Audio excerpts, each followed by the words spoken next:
इतना सुना था कि मधुबन का नाम पांडव भवन है और हम कुमार हैं, तो इसका संकल्प था कि अगर कहीं रहना हो जहाँ कुमार रहते हैं वहीं तो उनके साथ रहना है।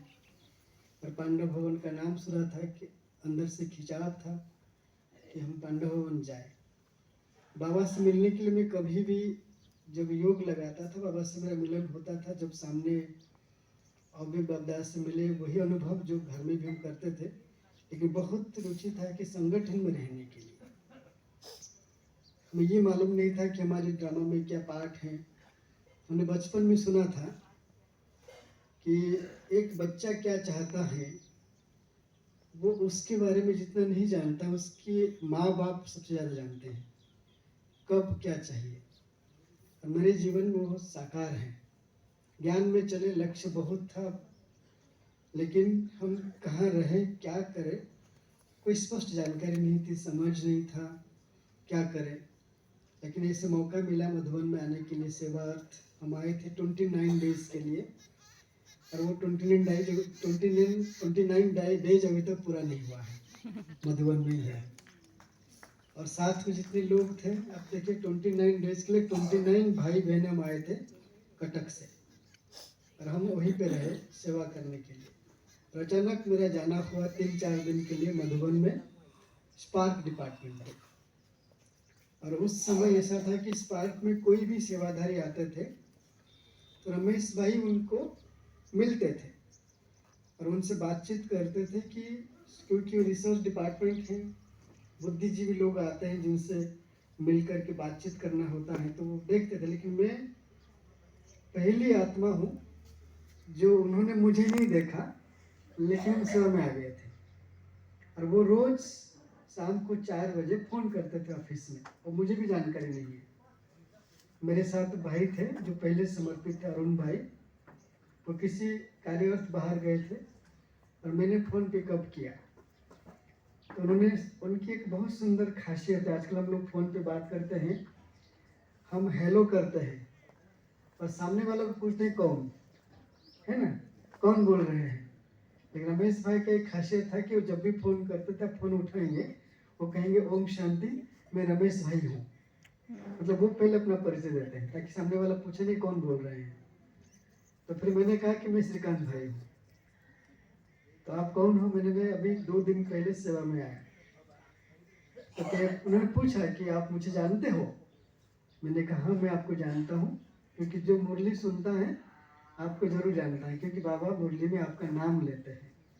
तो उनके जो बोल बहुत अच्छे थे। उन्होंने कहा कि आपकी इतनी खूबी है जो आप मुझे जानते हो और आप स्पार्क में सेवा दे रहे हो, मैं आपको नहीं जानता हूँ। अच्छा मैं आपसे मिलने आता हूँ। तो मेरे को लगा मजाक कर रहे हैं, वो रहते हैं बम्बे में और 4 बजे कैसे मुझसे मिलने आ जाएंगे, क्योंकि मुझे उनकी कोई दिनचर्या मालूम नहीं था कि वो 15 दिन मधुबन में रहते थे बाबा की सेवा कार्य अर्थ। तब तो पांडवन में रहते थे। तो वो ठीक 4 बजे ऑफिस में आ गए। मैं तो चाय पीने के लिए चला गया था भंडारे में, फिर चाय की गिलास टोली लेकर के हम आ गए थे और मैं देखा एकदम लंबा चौड़ा आदमी बैठा हुआ है। तो मुझे लगा बस यही तो रमेश भाई होंगे। और काफ़ी अच्छी इंटरेक्शन हुई हमारे, 10-15 मिनट मिल के बात किए। मैंने बात करते हुए एक चीज़ मैंने उनके जीवन में देखा, उनकी जो आंखें हैं ना बहुत स्थिर। मतलब दृष्टि का महत्व में तो पहले बाप दादा से मिले थे, वो जब भी बात करते थे तो उनकी आंखें बिल्कुल स्थिर होता था, इधर उधर नहीं देखेंगे, टू द पॉइंट बात होता था। और हर बात में उनके प्रश्न ऐसे होते थे कि आप सच बोल रहे हो झूठ बोल रहे हो, आप जब उनको जवाब देंगे ना पता चल जाएगा, क्योंकि उनकी सारे प्रश्न टू द पॉइंट फैक्ट के साथ होता था। उन्होंने मुझे पूछा कि आप क्या पढ़ाई किए हो? मैंने कहा कि मैं बीकॉम किया हूँ। तो कहा कि आप बीकॉम किए हो या रिसर्च डिपार्टमेंट क्या सेवा करेंगे? तो मेरा आंसर क्या निकला पता आपको? हमने कहा अगर आप बीकॉम करके अगर इंचार्ज बन सकते हैं तो सेवाधारी नहीं बन सकता।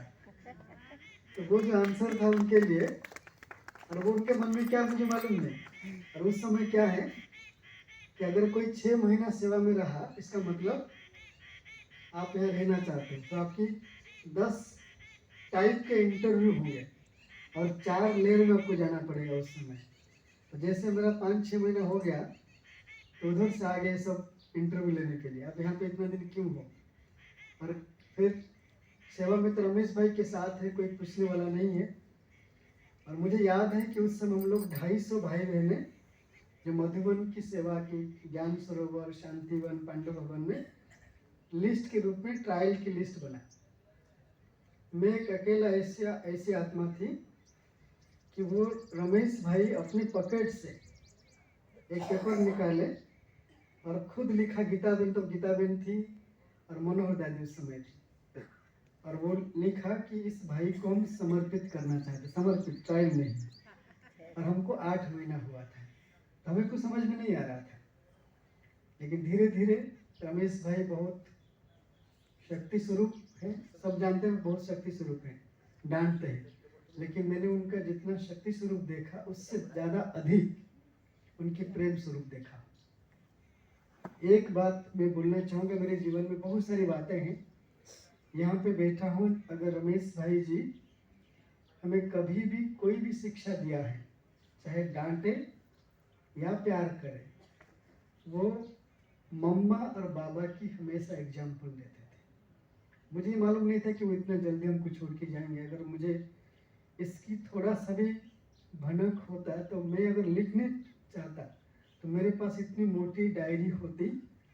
रमेश भाई ने जब मेरे से इंटरेक्शन किया, मेरे से बातचीत की, एक भी ऐसी घटना नहीं हो जिसमें बाबा और मम्मा की बात नहीं कहा। 2014 में उन्होंने मुझे कहा, हमारी एक मीटिंग थी DRDO के साथ, तो मैंने उनको कहा कि मुझे जाना है। 2014 नहीं, 2011। तो कहने लगे नहीं आपको नहीं जाना है, मुझे बाबा ने मना किया है, श्रीकांत को नहीं भेजना है। और जबकि मेरी मीटिंग फिक्स हो गई थी, डायरेक्टर लेवल के लोगों के साथ मीटिंग होना था, तो मेरी चेहरा थोड़ा सा उतर गया, क्योंकि जब बड़े मना करते हैं आपने कुछ प्लानिंग किया है, तो मेरे को देखा तो एक बात मुझे कहा, अभी भी मुझे याद आता है कि मैंने जब आपने मुझे लिखा था कि मुझे दिल्ली जाना है, तो मैंने बाबा को पूछा और आपके लिए संदेश आया है श्रीकांत को नहीं भेजना है। और आपके लिए कहते ना कई बार अल्प बुद्धि आत्मा क्या करते हैं, तो मैंने थोड़ा सा मुस्कुरा दिया। ऐसे ही मुझे लगा रमेश भाई मुझे चलाने के लिए या तो मुझे समझाने के लिए बोल रहे हैं। वो एकदम गुस्सा कर लिए मेरे ऊपर। आपको क्या लगता है, मजाक लगता है कि मैंने बाबा के नाम से ऐसे झूठ बोल दूंगा? अब क्योंकि मैं थोड़ा सा हंसा था तो उनको लगा, क्योंकि बड़ों के सामने उनकी बात की अगर हम हंसते हैं तो उनका रिस्पेक्ट नहीं होता है। इसमें बड़ों ने कहा तो उसमें कोई ना कोई राज है जो हमें समझना है। और कुछ समय के बाद मैंने एक मुरली पढ़ा, अविवेक बाप दादा की मुरली, और उस मुरली में ये था कि जब हम आत्मा शरीर छोड़ेंगे, जो बाबा के बच्चे हैं, तो बाबा के बच्चे 2 प्रकार के हैं। कुछ बच्चे हैं जो ट्रिब्यूनल बैठेगी, धर्मराज की सभा बैठेगा, और वो नहीं जाएंगे, वो जाके हाथ हिला के चले जाएंगे। कुछ जाएंगे उनके सामने खड़े होंगे। कुछ बच्चे ऐसे होंगे जो अपने सर को झुका के खड़े होंगे। लेकिन जो सामने खड़े होंगे या तो झुका के खड़े होंगे, बाबा कहते हैं कि मेरा अपमान है, क्यों मैं खुद आकर के आपको पढ़ाया। जिसको भगवान पढ़ाए और बच्चे कमजोर बने, बच्चे फेल हो जाए, तो कहते ना अगर बच्चे फेल होते हैं तो माँ बाप का फेल्योर कहा जाता है। बाबा ने मुरली में कहा, बाबा को भी शर्म आएगा कि ऐसे बच्चे मेरे सामने खड़े हैं जिनको मैंने रात दिन पालना दिया। तो मुझे वो तुरंत बाबा की महाबा की याद आ गया कि मैंने रमेश भाई का डिसरिगार्ड किया। और 8 दिन के बाद हमारी मीटिंग हुई। 8 दिन नहीं, 2 दिन के बाद ही मीटिंग, मुझे जाने के 1 दिन पहले की बात है।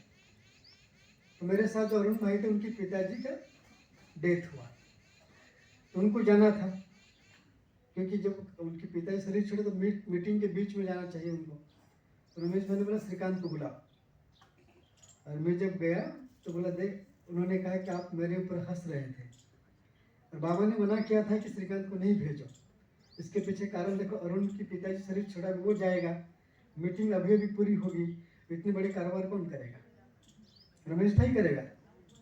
तब मुझे समझ में आया कि बड़ों के जीवन में हमको जो चीज़ साधारण लगता है, बड़े उसको साधारण नहीं कहते हैं, बड़े यही मानते हैं। अगर आप यहाँ पर बैठे हैं, आपको पता है कि आप यहाँ बैठे हैं, आपका बैठना साधारण है या असाधारण है? क्या है? अलौकिक है, अलौकिक? अलौकिक है, लौकिक है? अलौकिक है। लौकिक है ही नहीं, क्योंकि आपको मालूम नहीं, यहाँ जो भी आत्माएं बैठे हैं, आप में सर किसी आत्मा की बुद्धि की लाइन बाबा से जुट जाएगी, बुद्धि की तार बाबा से कनेक्ट हो जाएगी।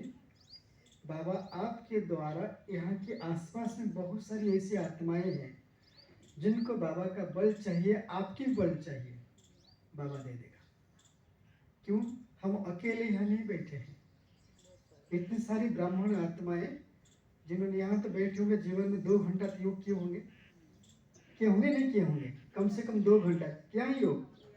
ऐसे कोई बैठे बिल्कुल योग नहीं किया है, इन बाबा को सभी ने याद किया है ना। जो बाबा को याद करते हैं तो याद से याद मिलता है। जैसे बाबा से मिल गए, जुट गए, बाबा हमारे द्वारा आत्माओं को प्राप्ति कराते हैं। ये संसार का नियम है, सिद्धांत है। हमारा बैठना साधारण नहीं है। इसलिए जब हम शरीर छोड़ेंगे, जो रमेश भाई की बात मैंने कहा, उसके बाद हमने संकल्प किया कि आज के बाद मुझे सही लगे या गलत लगे, अच्छा लगे या बुरा लगे, अगर रमेश भाई साहब ने कहा है, मैं उसको अपने तरीके से पूरा करूँगा। हमें ये मालूम नहीं था कि वो जाएंगे, फिर सेवाओं की प्रारूप बदलेगा हमारे सामने। तो बाबा ने मुरली में कहा था कि एक समय आएगा, विज्ञान के क्षेत्र के वैज्ञानिक आएंगे अपनी इंस्ट्रूमेंट लेकर के और आपके ऊपर एक्सपेरिमेंट करेंगे। सही मायने में आप जो योग करते हो, उस योग में शांति की स्थापना होगी या नहीं होगी। अगर योग में शांति की स्थापना होती है तो सबसे पहले हम तो शांत होंगे ना, उसके बाद दुनिया में होगी। तो हम शांत हैं, उसके लिए क्या करें? दुनिया में ऐसे इंस्ट्रूमेंट हैं, लगाते ही पता चल जाएगा कि आपके मन और मस्तिष्क शांत है या अशांत है। और